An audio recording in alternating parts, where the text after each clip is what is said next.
दोस्तों आज हम बात करने वाले हैं जो संगठन का ढांचा होता है उस कितने टाइप्स हैं हमारे पास। ठीक है, मतलब टाइप्स ऑफ ऑर्गेनाइजेशनल स्ट्रक्चर। तो आइए दोस्तों ज़्यादा टाइम ना वेस्ट करते हुए शुरू करते हैं आज की हमारी वीडियो। आगे बढ़ने से पहले दोस्तों मैं आपको बता दूं, अब आप हमारे इंस्टाग्राम या फेसबुक पेज से भी जुड़ सकते हैं। तो दोस्तों यहाँ पर हमारे पास दो टाइप्स हैं। कितने टाइप्स हैं दोस्तों? दो टाइप्स हैं ऑर्गेनाइजेशन स्ट्रक्चर के। कौन कौन से हैं दोस्तों? एक तो है फंक्शनल मतलब कार्यात्मक ढांचा, और दोस्तों दूसरा है डिविजनल मतलब प्रभागीय ढांचा। आज दोस्तों हम बात करने वाले हैं किसके बारे में? फंक्शनल स्ट्रक्चर के बारे में।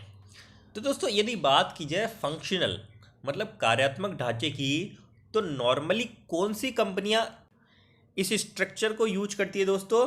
तो दोस्तों जो कंपनियां होती है जो एक प्रोडक्ट यूज़ करती है, जो कंपनियां नॉर्मली एक प्रोडक्ट ही मार्केट में निकालती है, वो कंपनियां इस ढांचे को उपयोग में लेती है। अब दोस्तों एक प्रोडक्ट को कच्चे माल से फाइनल प्रोडक्ट तक, मतलब दोस्तों जो रॉ मटेरियल होता है वहाँ से लेकर जो फाइनल हमारा फिनिशिंग प्रोडक्ट होता है उस तक कई प्रोसेस से गुजरना पड़ता है, आपको भी ये पता है। तो पूरी प्रोसेस में दोस्तों बहुत सारी एक्टिविटीज़ होती है, जैसे कि आपको पता ही है। तो जो एक जैसे नेचर की एक्टिविटीज़ होती है उनका हम एक ग्रुप बना लेते हैं, उनका दोस्तों हम एक ग्रुप या डिपार्टमेंट बना लेते हैं, जैसा कि हमने पहले भी पढ़ा है किसमें? विभागीकरण में। ठीक है, अब दोस्तों क्या क्या एक्टिविटीज़ हो सकती है शुरुआत से हम देखते हैं। तो यदि शुरुआत से हम देखते हैं तो दोस्तों परचेज का हम एक अलग ग्रुप बना सकते हैं। अब परचेज में दोस्तों क्या आ सकता है? परचेज में रॉ मटेरियल की परचेज आ सकती है कि परचेज ऑफ रॉ मटेरियल। ठीक है, परचेज में इससे संबंधित एक्टिविटीज़ आ सकती है।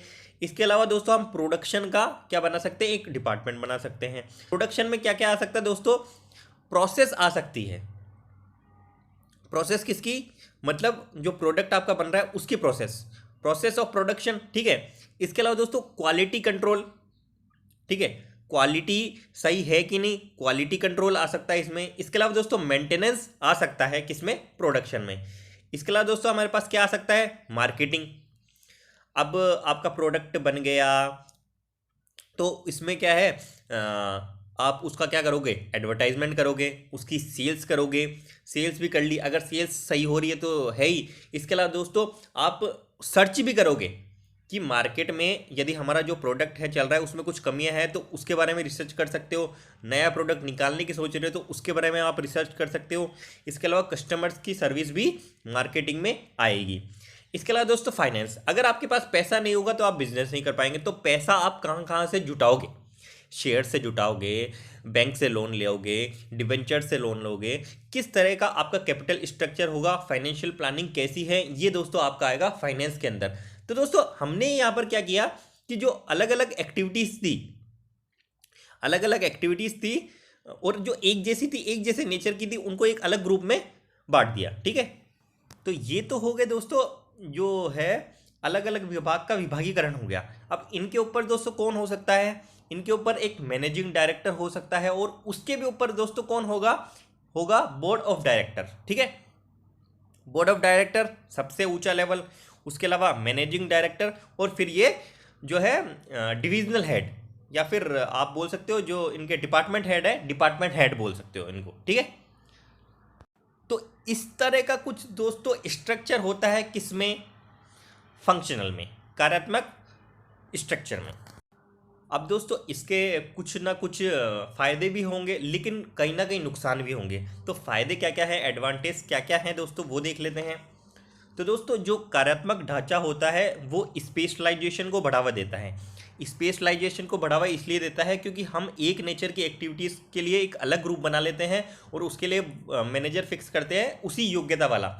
अब उस डिपार्टमेंट में जो भी लोग होते हैं वो सेम काम को बार बार करते रहते हैं, जिससे उसमें स्पेशलाइजेशन आ जाता है। और दोस्तों साथ ही साथ उनकी एफिशिएंसी भी बढ़ती है क्योंकि उनका फोकस क्या रहता है? एक स्पेशल कार्य पर ही उनका फोकस रहता है। इसके अलावा दोस्तों इसके क्या एडवांटेज हो सकते हैं कि बेहतर सामंजस्य और नियंत्रण। अब दोस्तों इसका क्या मतलब है?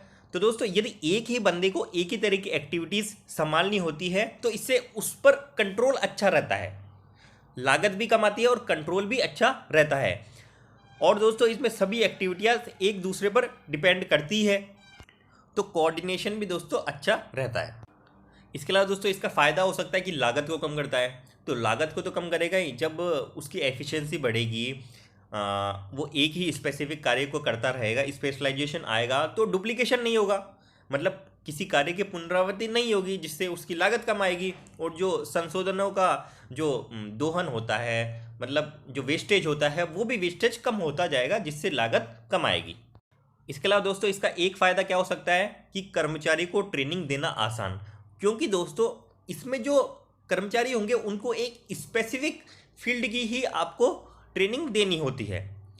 अब मान लो कि प्रोडक्शन का बंदा है, तो प्रोडक्शन वाले बंदे को आप प्रोडक्शन से संबंधित ही तो जानकारी दोगे ना, आप ऐसे तो नहीं उसको मार्केटिंग से संबंधित या फाइनेंस से संबंधित या परचेज से संबंधित जानकारी दोगे या ट्रेनिंग दोगे।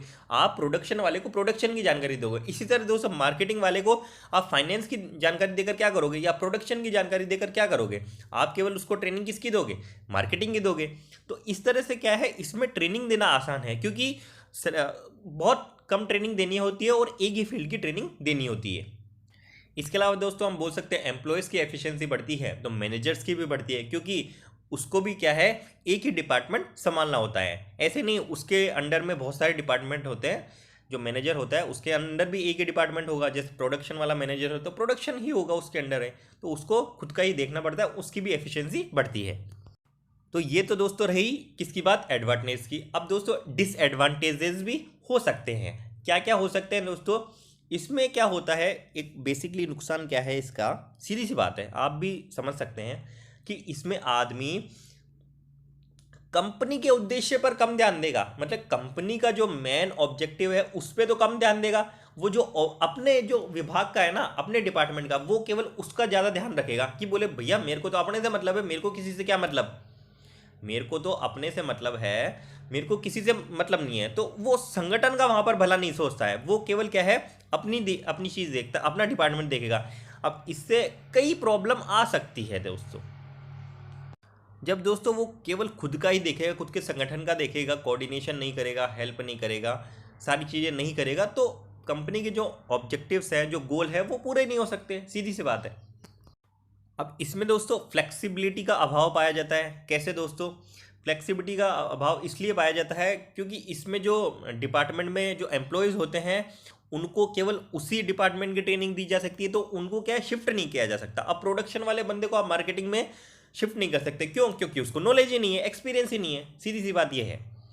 इसके अलावा दोस्तों इसमें हितों का टकराव पाया जाता है। हितों का टकराव से दोस्तों क्या मतलब है कि जब दो डिपार्टमेंट है और दोनों का दोस्तों अलग अलग उद्देश्य हो जाएगा, कि दोनों अपने ही देखेंगे, वो संगठन का भला नहीं देखेंगे, वो केवल अपना ही भला देखेंगे, तो दोस्तों वहाँ पर हितों का टकराव आएगा। अब दोस्तों इसको एक एग्जाम्पल के माध्यम से समझ सकते हैं।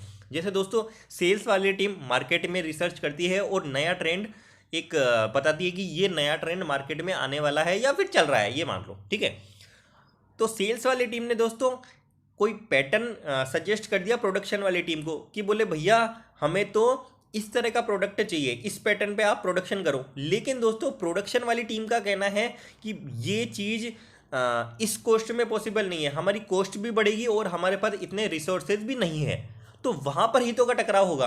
प्रोडक्शन वाले को अपना देखना है, उसको लागत कम रखनी है, कम से कम रखनी है, जबकि सेल्स वाले को अपनी सेल्स बढ़ानी है। तो दोनों के ऑब्जेक्टिव अलग अलग हो गए, तो वहाँ पर क्या है, हितों का टकराव हो जाएगा दोस्तों। ये चीज़ इस डिपार्टमेंट में देखी जा सकती है।